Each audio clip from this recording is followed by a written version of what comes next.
Hello everyone and welcome back to the channel. I'm your host Lokman Karadag, and today we are going to discuss one of the most important topic on South Asia. The international security nowadays, I think, changing faster than the policymaker can keep up.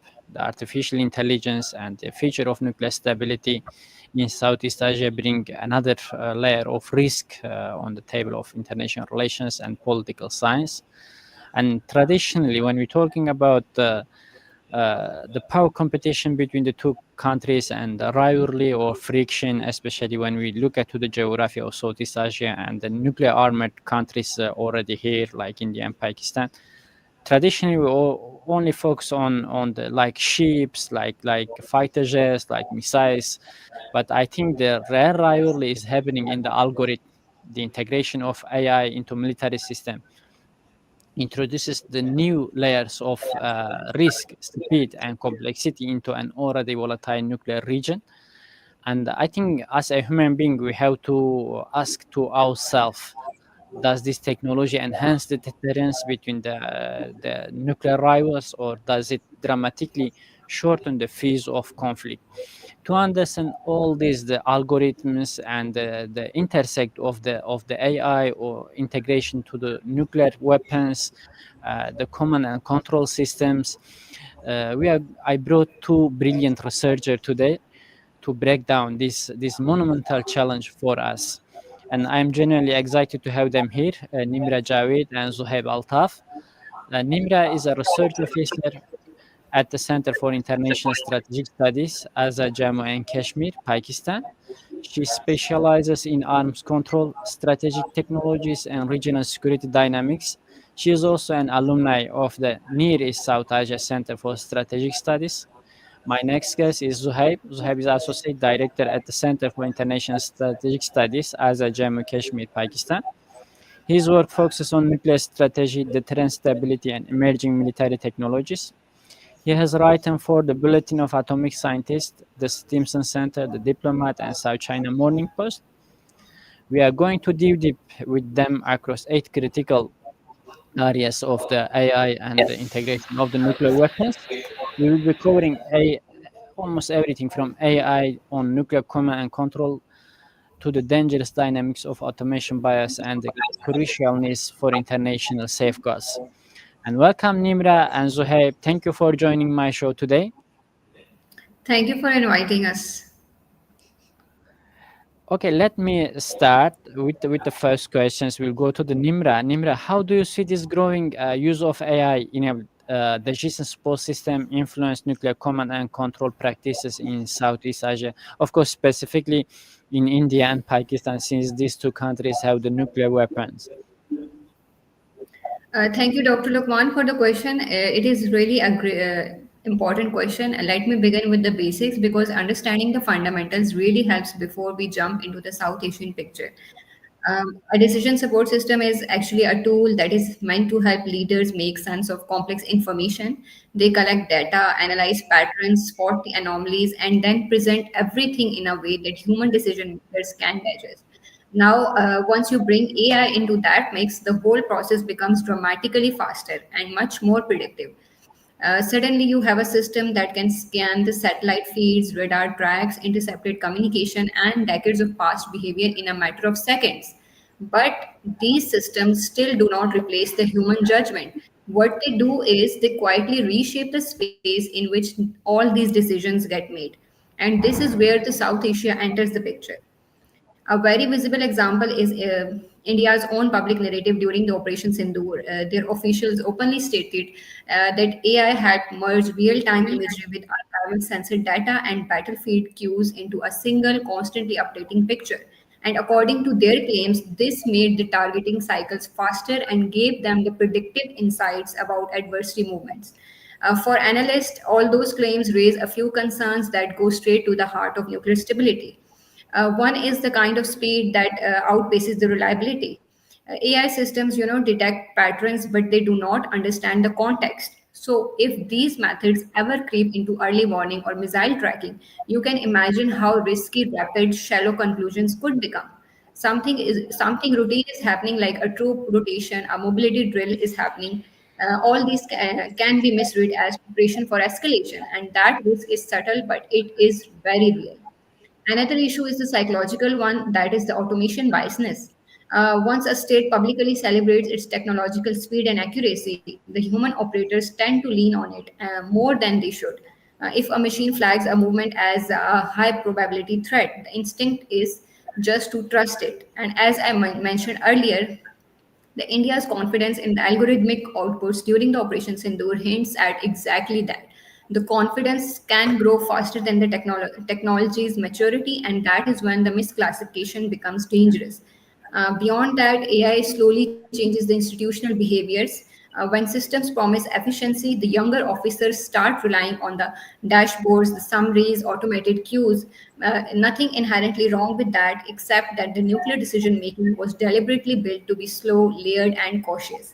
And AI nudges institutions away from that culture without even announcing it. And finally, there is the technical fragility. We have seen AI mistake shadows for missile signatures or weather patterns for aircraft. But in a nuclear environment where reaction times are tight and stakes are unforgiving, those misreads can have disproportionate effects, especially if an adversary ever exploits AI through cyber or data manipulation. So, yes, AI powered decision support tools bring speed and clarity, but in South Asia, where nuclear dynamics are already tense and timelines are very compressed, the challenge is making sure that the optimism does not quietly start replacing the caution. And Zoheb, I'm going to ask the same questions to you since these subjects need to technical require the technical knowledge. What will be your thought on these questions? My thought is that like Nimra rightfully identified the very important points, and but my issue is that like okay, so what we have to understand this development in a context. Okay, so when we are talking about the South Asia, or faster when we are talking about crisis decision making time or faster OODA loops. So what we have to understand about the South Asia. Okay, so South Asia already has a very compressed geography, and the distance between Pakistan and India and missile time flight is already very less as compared to the other countries.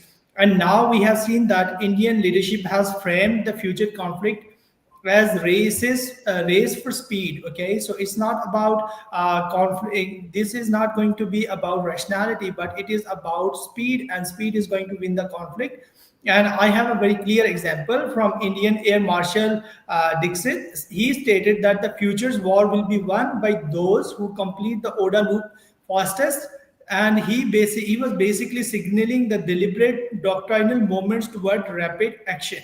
So in a compressed geography where time is already very limited, and this moment is going to be very crucial, and this deliberate doctrinal movement toward rapid OODA loop and escalation is very important. As Nimra also mentioned that India in Operation Sindoor demonstrated that how India is experimenting with real-time ISR fusion predictive analytics. Indian officers even claimed that they have achieved more than 94% of accuracy in target identification using 26 years of historical data and AI-driven analysis. So now here we have to pause. Okay, so there was 26 years of historical data. So we do not have the transparency about the data and where this data was collected, how this data was managed, what kind of biases, and Nimra talked about the biases in her answer of question. There was no mention of that. There was no transparency about that. We do not know that what kind of AI data India is using to train its AI. The second thing, which is like very important, in our context, that faster OODA loops are means that India can move from detection to action within minutes. This directly compresses political and military response even before a crisis matures. So that is something like really important. And when we see that internationally, there was a U.S. Army project. So basically, our question comes in our mind that how fast the OODA loop can become, like sensor to shooter link. Basically, what is sensor to shooter link? A sensor is like when you sense something or detect something, and then you process that information and then you shoot it. So what is the international benchmark, or what is the international efforts going on? So when we see that in the US, there was a US Army project Convergence, which reduce the kill chain. Kill chain means all this process detection, then processing the data, and then making the decision to kill. And their project Convergence reduced the kill chain to less than 20 seconds by linking satellites, drones, ground sensors, and AI-enabled C2 nodes. This illustrates the direction India could eventually move. So even if when there is already compressed geography, and now India is also developing hypersonic weapons, and now if this OODA loop, the whole process of detection, then processing that information, and then acting on that information becomes less than 20 seconds, that becomes really dangerous. And so AI driven Indian system are like something which is we have to understand also in the political dynamics, because all these systems are not like we are not going to be deterministic about it, but they act in a political space. In this political space, we see that India has in the previously India this did not go for the investigation if there was an attack happened in Indian occupied Kashmir, and they did not go for it, and they started this saber rattling towards Pakistan. And in this environment where the geography is compressed, OODA loops are compressed, and political space is so less for even discussion, deliberations, and anything, so this kind of things become really dangerous. And for Pakistan, the core implication for this, for me, that for Pakistan, the core implication is that Indian pursuit of speed can destabilize the crisis management.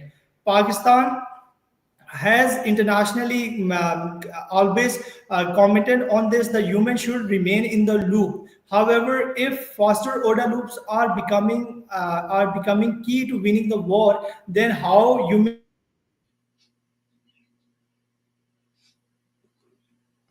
And India I think develop weapons that are related to the counter force. For example, its Agni P missile. Then it has also is planning to accelerate the launch of 52 satellites. So all these things are putting South Asia in a very dangerous environment. And Nimra, come back to you. Zuhaib also explained about the OODA loops. To what extent could AI accelerate these OODA loops, change the crisis time decision-making dynamics among these nuclear states in the region?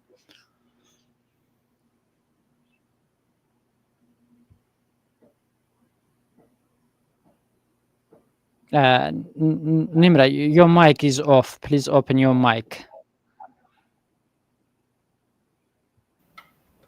Okay.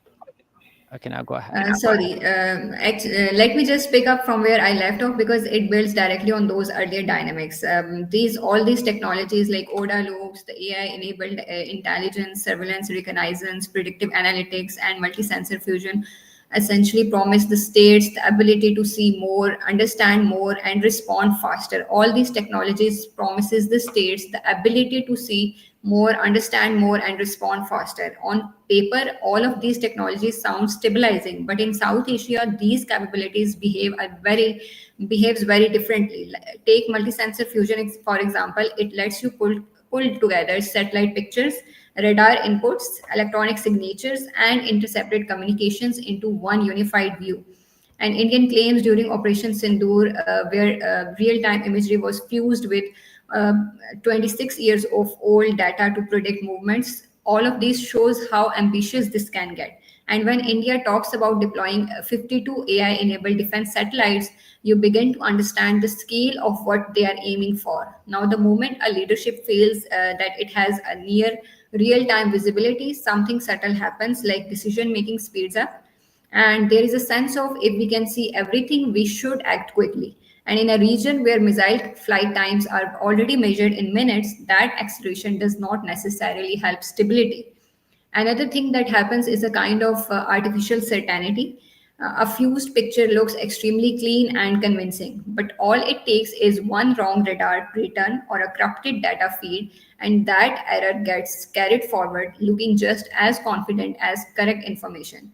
And leaders may stop second guessing the system, especially if earlier successes make them believe the picture is perfect. And in a nuclear environment, that mindset is very risky. And then there is the hidden effect. Because these systems work at the speed of machine, they can create pressure on the decision makers even when nothing is actually happening. A weather glitch, a misread shadow, a stray electronic signal, any of these can raise alert levels automatically. And in South Asia, in terms of India, Pakistan, where timelines are already compressed, a misplaced alert can escalate things before a human even has time to pause and reflect. So these technologies, these increasingly faster order loops, all these technologies don't inherently destabilize the region, but they create new rhythms of perception and reaction. And if those rhythms move faster than political judgment, stability becomes very fragile and very quickly. And Zuhaib, how could this AI enable ISR, predictive analytics, and multi-sensor fusion map strategic stability and crisis communication between India and Pakistan and in wider region?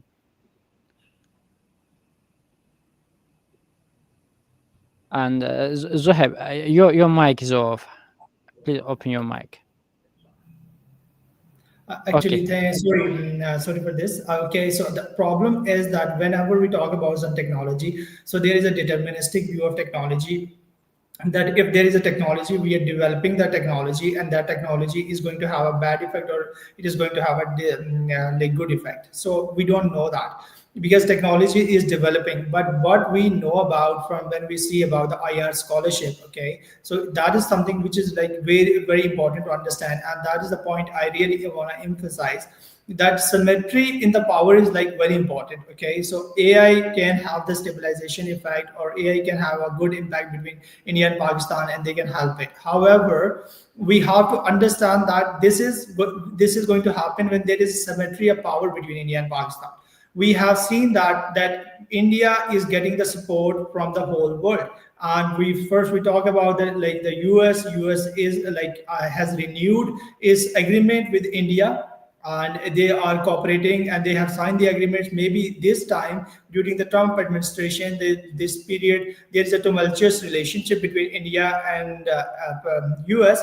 However, we have seen in the Biden administration and before that in their Indo-Pacific strategy, they were continuously supporting India. They were supporting India in AI. They were supporting India in developing quantum technologies. They were supporting India. Even Trump at some time offered India F-35 stealth aircraft.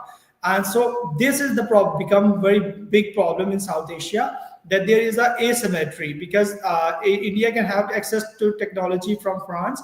Can have access to technology from US. It is also getting technology from Israel. It is also getting technology from US. So all these countries are available to India. So in this scenario, it becomes really challenging, that it creates asymmetrical environment in which India has all the access to technology, is developing faster. It has a human force behind that. Even the private technological companies were readily available to invest in India. So these all dynamics are like going to create risk for Pakistan as well, because there is a technological asymmetry. But if we mention other things, that basically AI can strengthen basic filtering in radar, satellite data, helping remove noise and highlight credible visual signature faster than manual operators can. However, like India in recently has talked about that they are going to develop an AI model. They are going to use it, and in few months, that AI model, large language processing model, is going to be available. So, if India is going to use that model, so we do not know that what kind of data India used to train that model. So that is something very important. Then there is also theoretically, we talk about it, that India AI can support cross-checking of infrared signatures, as Nimra has also touched on these points. Sensor angle, trajectory data could reduce the false alarms, and Nimra talked about it. Few systems are trained well and maintained properly. So that is something very important, that how these systems are going to evolve, how the systems are continuously trained and maintained properly. And India is already doing that. India is claiming to embed AI in meteorological predictions, or other satellite downlinks, battlefield analytics during Operation Sindoor, as Nimra talked about before. Indian channels are talking about it. So this is something like we really need to understand that this region, AI can help, AI can strengthen. However, when there is a technological asymmetry, when there is a less transparency, when we do not know that what kind of data AI is using to train those models, so in that scenario, it is very difficult to get benefit of AI, which can incur on positive benefits, which can it deliver to to strategic stability in South Asia. So for to have this, we need that like this. We need to end this have-nots in the technological field, and this is going to be that there should not be export control for countries like Pakistan, but at the same time no discussion about India, and complete support and blanket support to India. And that if AI is going to take this kind of development in South Asia, it is going to have great consequences for the whole world. And Nimra, could you hear me now? Your mic is off still. Yes, I Yes. can hear you. And Nimra, until now we just focused, I think, mostly on the risk side of this this subject, because we are talking about the volatile and the fragile nuclear region. But to make some balance, what are the potential benefits? A little bit we can talking about also the benefits, not only the risk. What are the potential benefits and risks of integration of AI into early warning system into the regional nuclear region?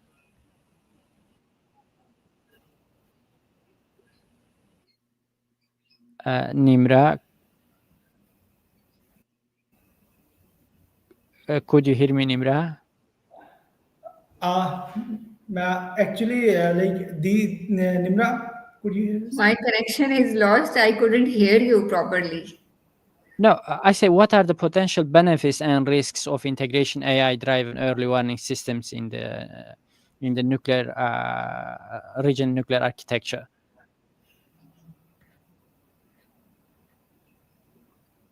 Nimra, okay. I answer it, then we can move towards Nimra. Okay, you can go ahead until the Nimra's connection is okay. Zuhaib, what will be your opinion on the potential benefits and risks of integration of AI driven early warning systems into regional nuclear architecture? First of all, okay, so as I talked about in my previous answer of my previous question as well, that we need to understand all these dynamics, that early warning systems and all these things, sensor. The AI is basically a tool right now we have in South Asia. Okay, so how these tools are going to be used, and this is going to be determined by the political decision makers, and how what kind of political will we have for that. And when we see that Indian, sorry, I mentioned again this Indian thing, that what kind of benefits, because AI is a tool. Okay, so it is going to be a technology, how this is going to be developed, how it is going to be deployed, how it is going to be operationalized. That is going to be very crucial in determining these benefits.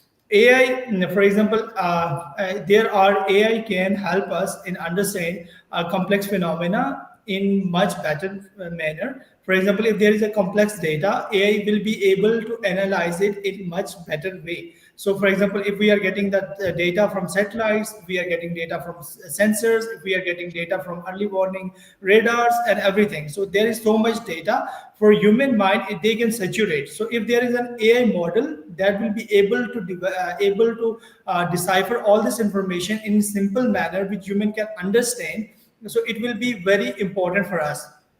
However, there are some inherent risks with that. First of all, lots of AI models we have right now, they are black box. We do not know that how they are going to reach on certain decisions. For example, if there is a AI, we give an input to AI and it gives an X answer. We do not know that how it reached that, what kind of nodes it connected with each other and reached to that point.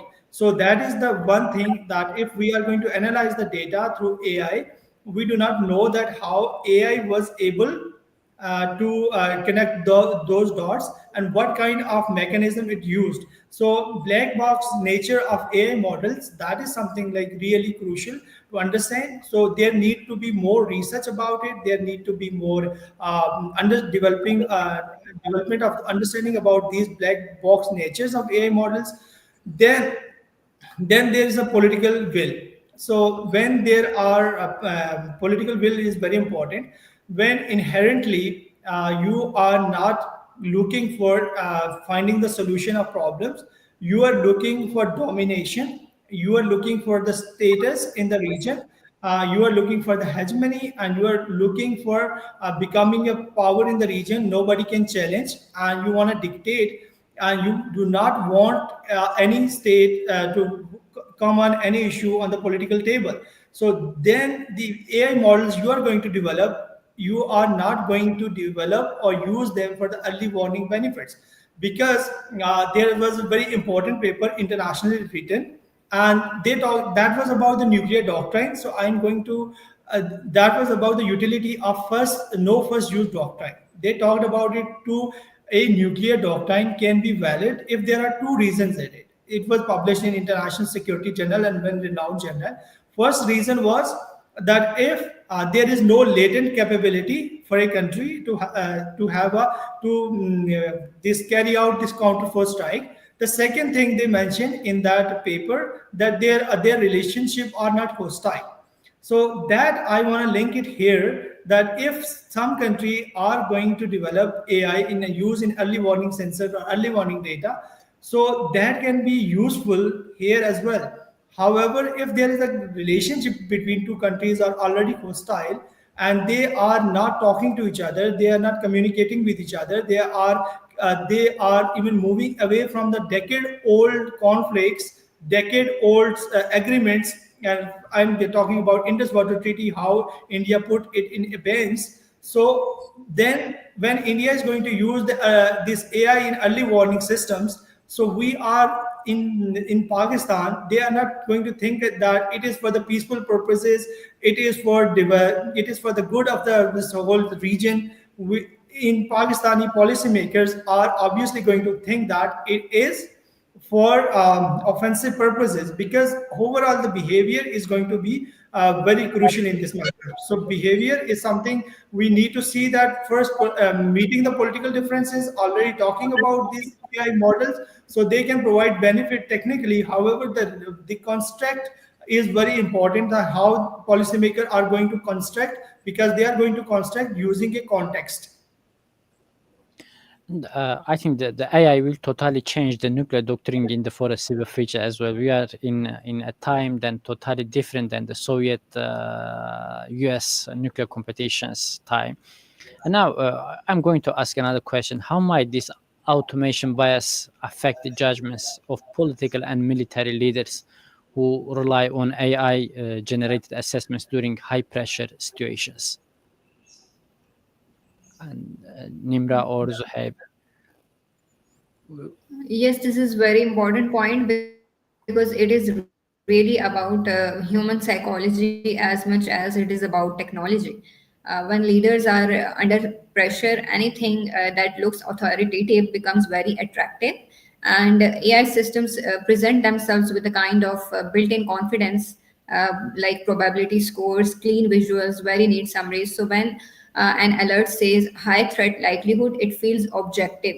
Even though the underlying data may be incomplete or misread, we actually saw hints of this confidence in India's rhetoric after Operation Sindhu, where algorithmic accuracy was emphasized almost uncritically. Another challenge is that AI reduces the instinct to double check. In tense situation or intense moments, verification takes time and time feels costly. So leaders mostly skip the slower human analysis and lean on the machine precisely when deeper scrutiny is needed the most. And the most dangerous part is how small technical mistakes can get amplified. A misread satellite image or a mislabeled movement might look like a credible warning simply because it is machine generated.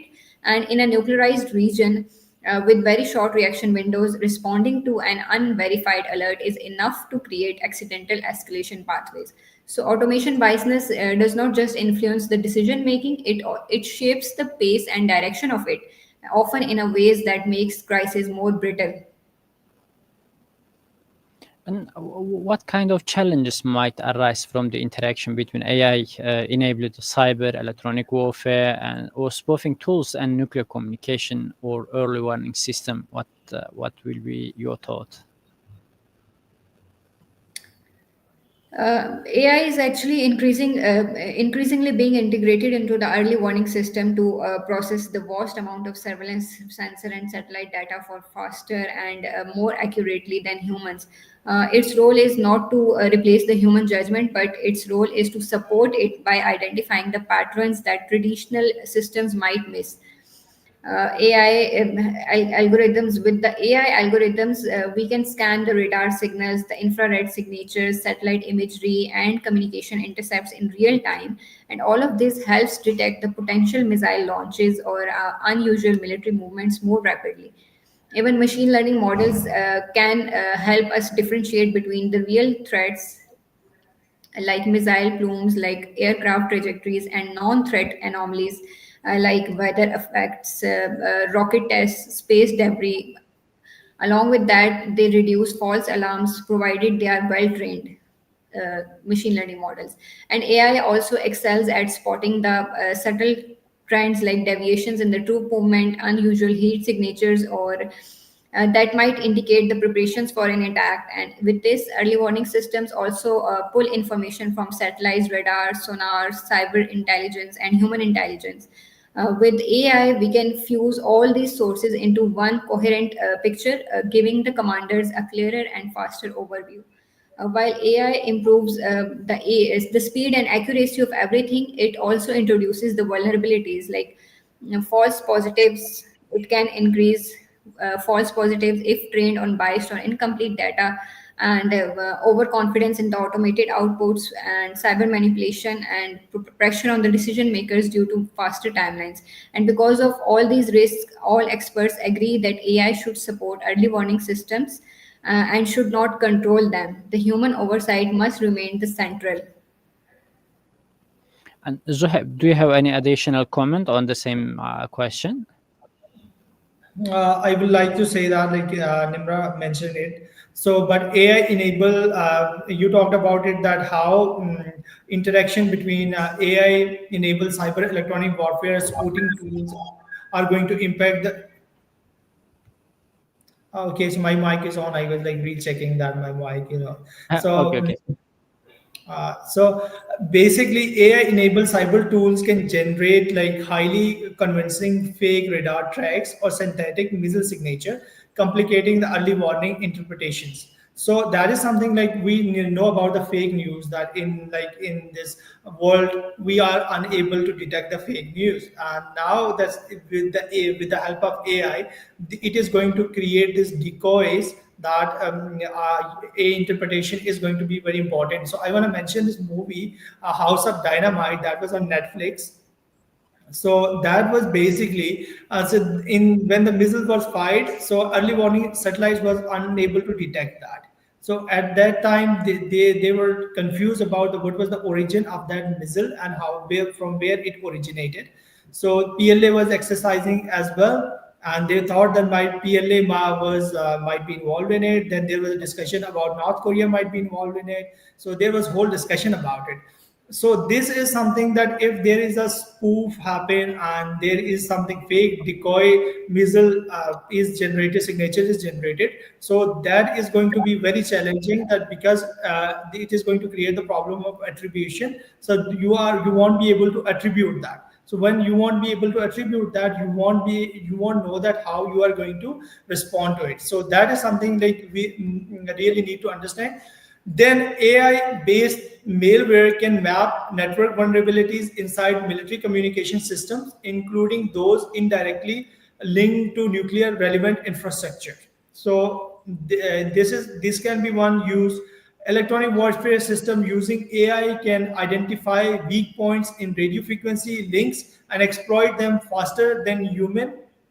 operators can respond. So in the electronic warfare, even in the Pakistan India context, we say that electronic warfare was used. So basically, electronic warfare is something which happens really fast because you have to identify a frequency, then you identify the whole mechanism how to jam that frequency. Now there are mechanisms to the frequency hopping, from one shifting from one frequency to other frequency, that can happen.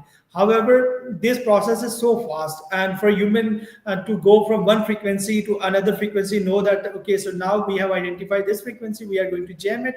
Then there is a frequency hopping happens, and it jumps to another frequency. So in there, AI role becomes very important because AI can have this data, process data much faster than human being. So in that electronic warfare, in jamming systems or avoiding system, this can be this AI role can be very handy. So AI-driven cyber tools, when we talk about cyber tools, AI-driven cyber tool can quickly learn from attempted intrusions. This means that once an intrusion is detected and patched, the malware may already have adopted. So this is something which is like really important. There are so many different internet networks. Even there are some human vulnerabilities as well. So there are so many people working in these institutions, in the security institutions. So if somebody was trapped and they did not perform the cyber hygiene properly and they did not follow the rule, and there was a malware that impacted your system, so if you are going to put that into AI database, it is going to stay there for a and if this malware is used in another system, AI will be able to track it. AI will be able to patch it. Patching means that able to develop some kind of firewall or defense mechanism against it. So AI can be very handy in that as well. However, that is something like really important, that when you are using AI in that system, then AI can have their own inherent risks as well. So these inherent risks, we need to understand these inherent risks. First of all, we need to understand that these AI models are trained on just a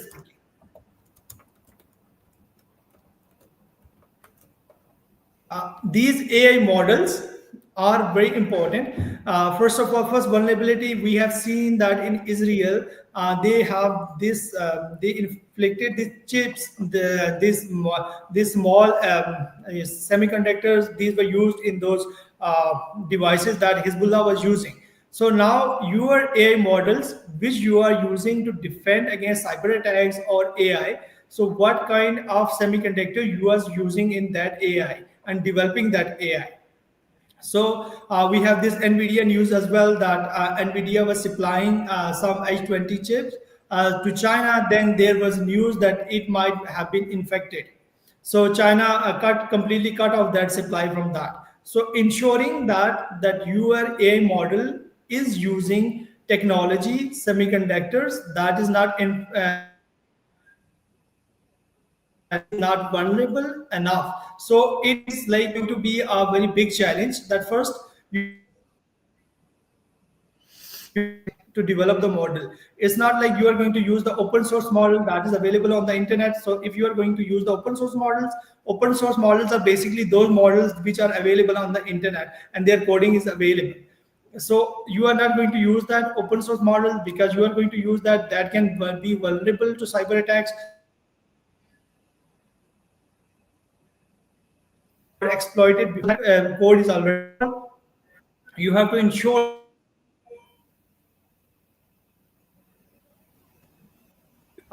semiconductor you are using, the devices you are using, they are not infected as well. So they are completely coming from the secure infrastructure. So then after that, you are training that model. You have to see that it is not do not have biases. The data is not the data is correct, because the threat perception we have, the kind of threat that is evolving, so it is going to be very difficult that you are going to have a very big data sets to about the cyber attacks or these kind of things. So what kind of data set you are going to have, which on which your models are trained. So these all things are going to be very crucial. So to understand AI interaction with electronic warfare and cyber, and understanding AI effectiveness of these AI models. And from here, I'm going to ask another point. How can the dual use AI system across surveillance, logistics, and common networks create overlaps between conventional and nuclear decision infrastructures?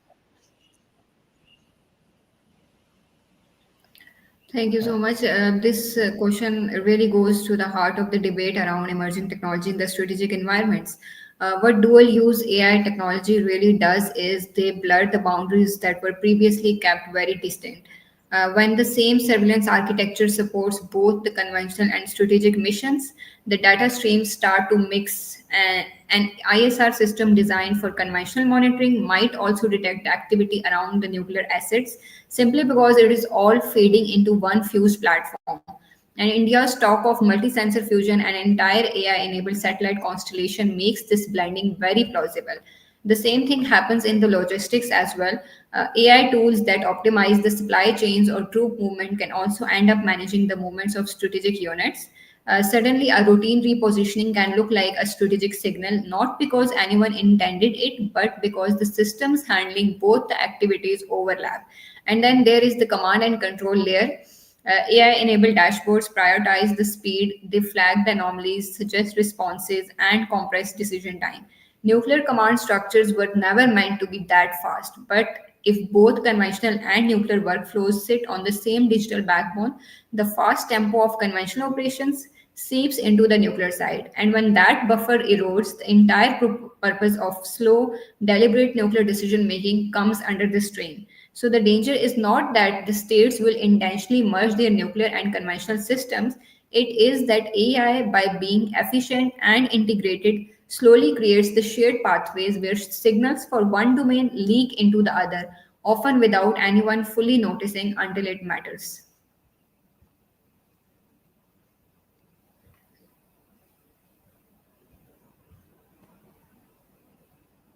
Sir, your mic is off.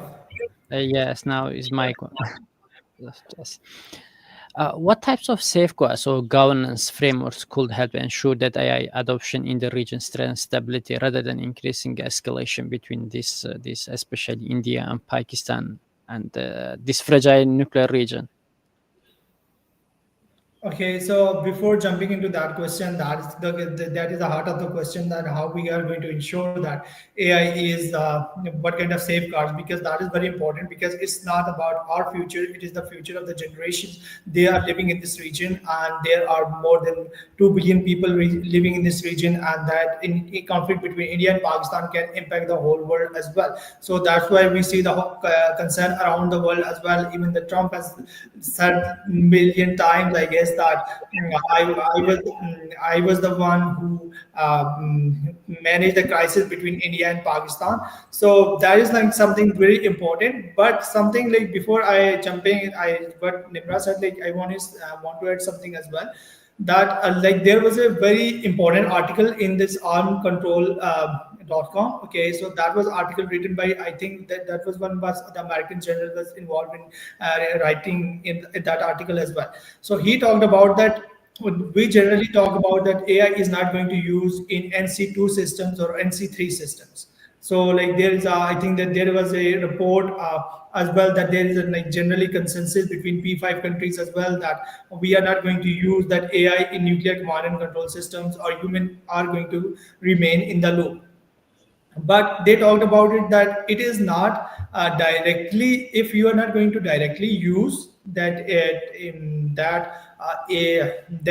in NC2 or NC3 system, you can indirectly, that can shape your opinion, that can shape your decision making, because information for NC2 or NC3 decision making is not concentrated in few hands. It is basically, there are whole networks of sensors, whole networks of radars, and whole networks of satellites. So that information is going to come through that. So the information that is going to reach to you, that will be already filtered through AI.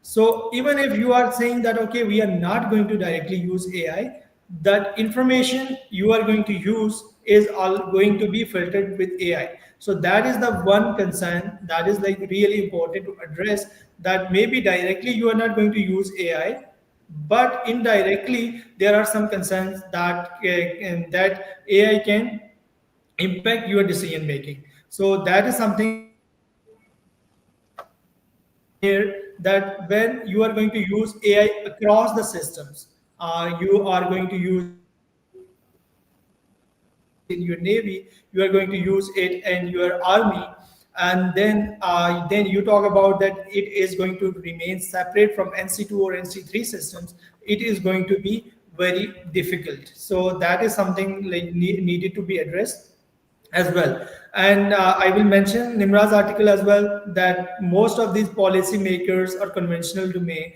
they talk about this human in the loop. As Nimra in her article in the governance post also mentioned that a human in the loop matters, but the quality in the human loop is really important. And I think that there are case studies. I think right now there are very limited case studies, and we have seen in the Gaza conflict there was a lavender AI was used, and those people who were in charge of decision making, the humans were in the loop. However, they just took 10 seconds to decide whether AI input was right or it was wrong. If there is a this person is an extremist, or this person was a normal civilian human being. So they just took 10 seconds to deliberate on that AI decision making. So that is something we have seen. Then Israel also use other AIs as well. So quality of human being, or ensuring that the human have enough time to deliberate on those decision makings, there should be some kind of code and conduct, that how much time is required. And then there is also a very important point to highlight in this example, that it was an asymmetric conflict, uh, but this was not between two equal states or countries where they have the same capabilities. However, if there is a conflict between two countries where there is a symmetry, some kind of symmetry of power, then the pressure is going to be very high on people who are deciding that, because at the end of the day, when it will come about your survival, then it is going to be very difficult to remain rational and to remove all the biases from our mind. And at that time, taking the best rational decision, I think it is going to be very difficult. But we should not be pessimistic. In the history, we have seen that there were so many human judgments that have prevented big crisis, and there were some, even the Cold War, there were so many instances where the human instinct was responsible for avoiding the conflict as well. So now, Mike, your question, that even between the India and Pakistan. So as Lukman, uh, you know that like in our region, Dr. Lukman, cricket is something like really important for us. Okay, so when we grow up, we play cricket, and Indians are also very fond of the cricket as well. And we have this India-Pakistan cricket rivalry. So whenever there is a cricket match happen between Pakistan and India, it is like the most viewed sporting event in the whole world. So now India did not come to Pakistan to play cricket, and we also did not go there because India did not come to Pakistan. So at that time, there was a supporting event happen in between India and Pakistan, and Indian were not allowing their cricket team to shake hand with Pakistani cricket team. So now we used to understand, we used to read that like there should be a back channel diplomacy, people to people contact, cultural context, and these things are going to be create an environment where you can have discussion about high end political issues as well. So now the situation between India and Pakistan has come to this point that in even handshaking with Pakistani cricket team has become taboo in India, and nobody was supporting that. There was even protest in India because if Pakistan Indian cricket team is playing cricket with Pakistan.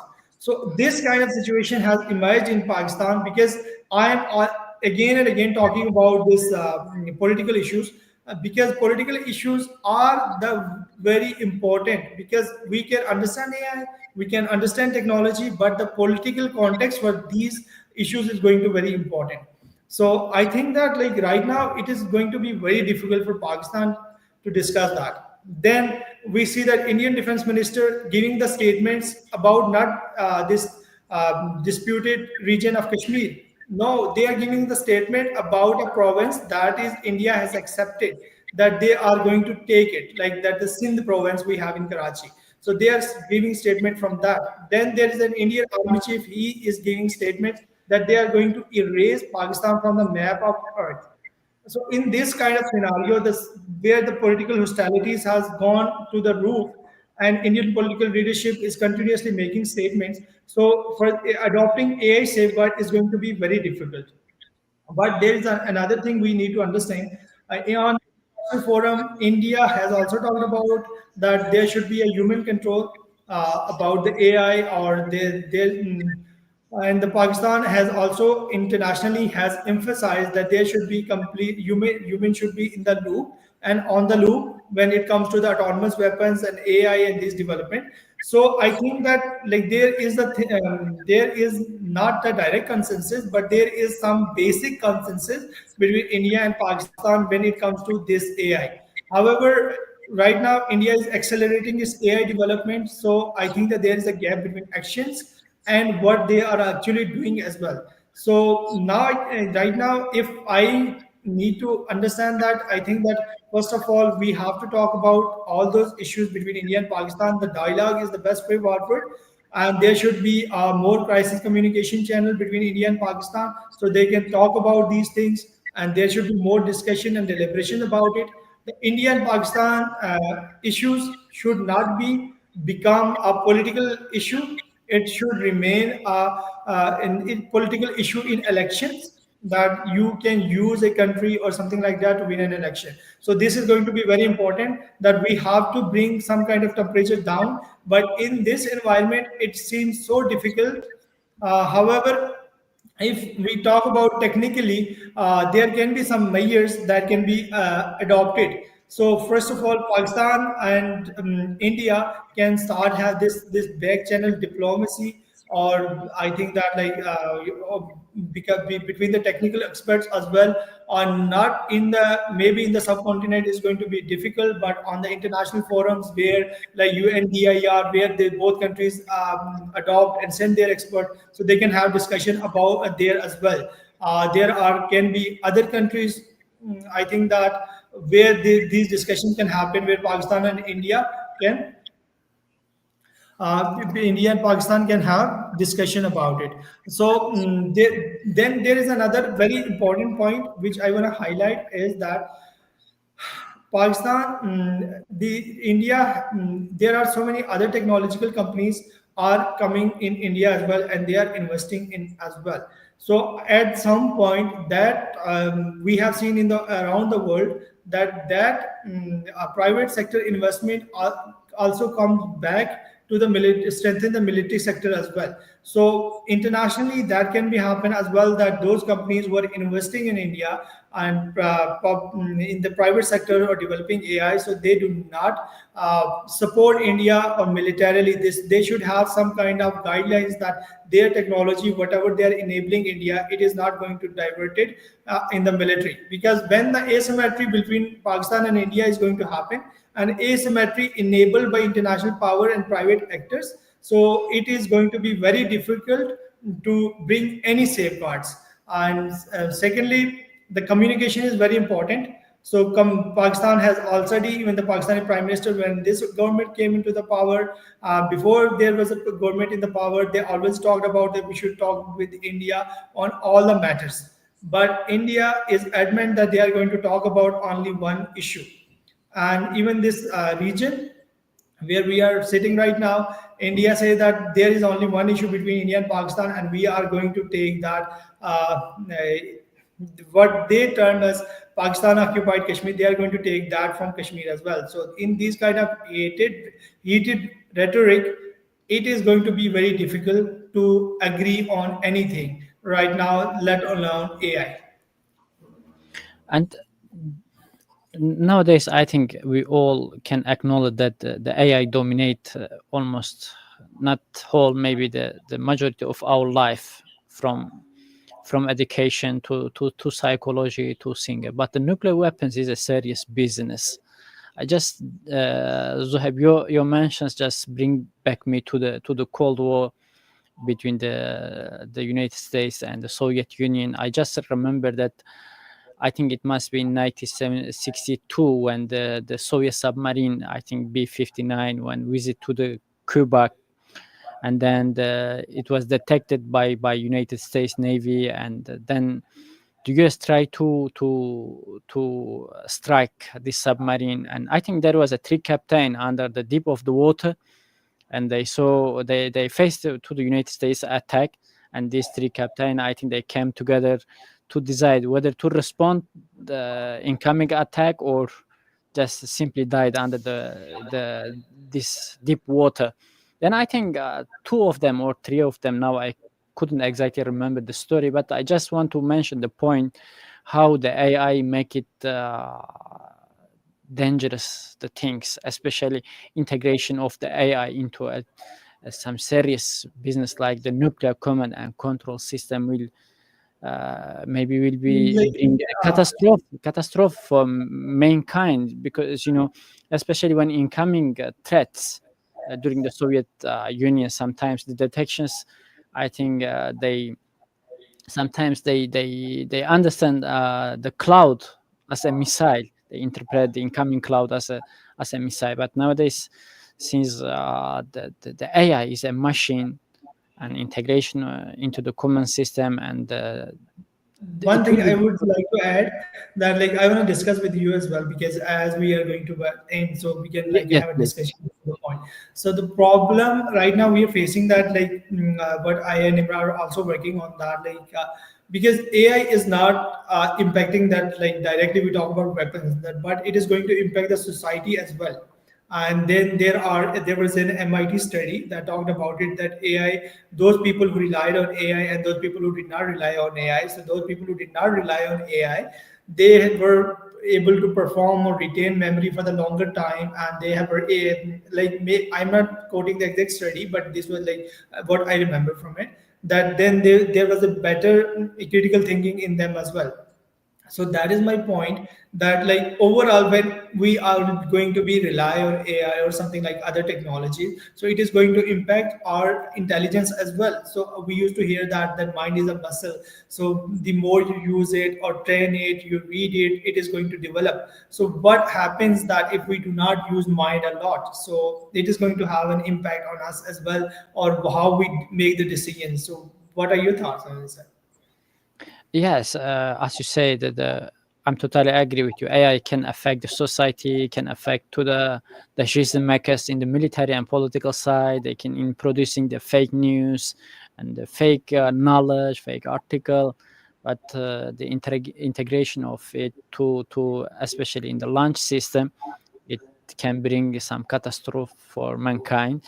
And just as a closing remarks, would you have any additional comment, or do you perceive any immediate threat, especially on this topic in integration of AI into the launch system or command and control system in these two countries between India and Pakistan in I think immediate? that thank you. Actually, for me, the immediate threat is, for example, that between India and Pakistan, like there is a no discussion, no dialogue, nothing is happening between these countries. There are two nuclear powers are sitting, like they are standing. There are armies who are on the border, and there is a heated political rhetoric between them. But there is no effort from there is no discussion going on between them, that how to reduce the tension, how to overcome these challenges, because at the end of the day when both have the nuclear weapons, so this is going to be, I think that this is very immediate challenge, that there is no discussion, no deliberation, no contact. Even public diplomacy has become a challenge. So I think that it is not going to happen, that like if a technology is right now it is developing, then it is go through lots of processes, then it is operationalized, then it is used. So most of the countries, then there is also talk about this AI bubble as well. that we might have seen this AI bubble because so much information is coming up, and we are discussing AI as well. So maybe so there is we, after some time we know that the technology and AI we were so predicting, it might not be very useful as it used to seem, because so much investment is coming into right now, and there is a whole wave of AI we all are riding on. So there are also few articles, it's not many articles, I have seen that article in Financial Times as well, that they talked about AI hype. So we have to see that like how it is going to develop, how it is going to come back. However, right now it is going. We do not have immediate threat from AI in this region in South Asia, but immediate threat is non-contact between Pakistan and India. So let's see how it goes. So And Nimra, do you have any additional comment for closing remark?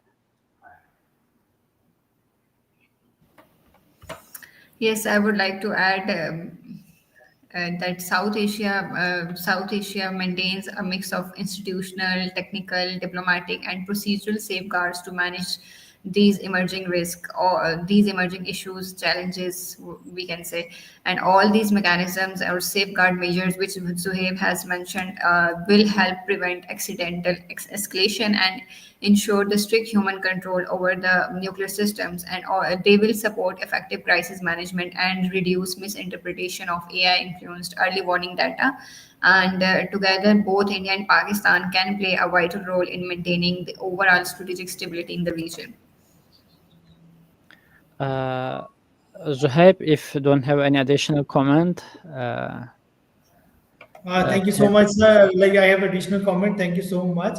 And it was like your effort. You gave us time and energy, and even you scheduled so many times. There was technical difficulty as well, and we are really grateful that we became part of this conversation with you. And inshallah, we are going to have more conversation in the futures as well, and we will invite you as well. So thank you so much, sir, for inviting us and listening our opinion. And thank you again. and I also appreciate your efforts in talking on the subject like that in where it required a technical knowledge. This is a really great conversation. And I hope we can discuss later for on another episode. Sure, sure. This is a really an important topic and a serious topic between these two countries. And thank you very much again, Nimra and Zuhay, for your kindness to joining my show and for your kind comments. Thank you, Dr. Lukman, for having me on the show, and I truly appreciate the opportunity to share my perspective. Thank you so much. And Okay. also thank you for Thank you. my audiences who are with us until the end of the show. Please don't forget to subscribe to channel and open notification bell for our upcoming episode on international affairs and critical subjects on strategy, geopolitics. And see you in the next episode. Have a good day, good night, and good evening.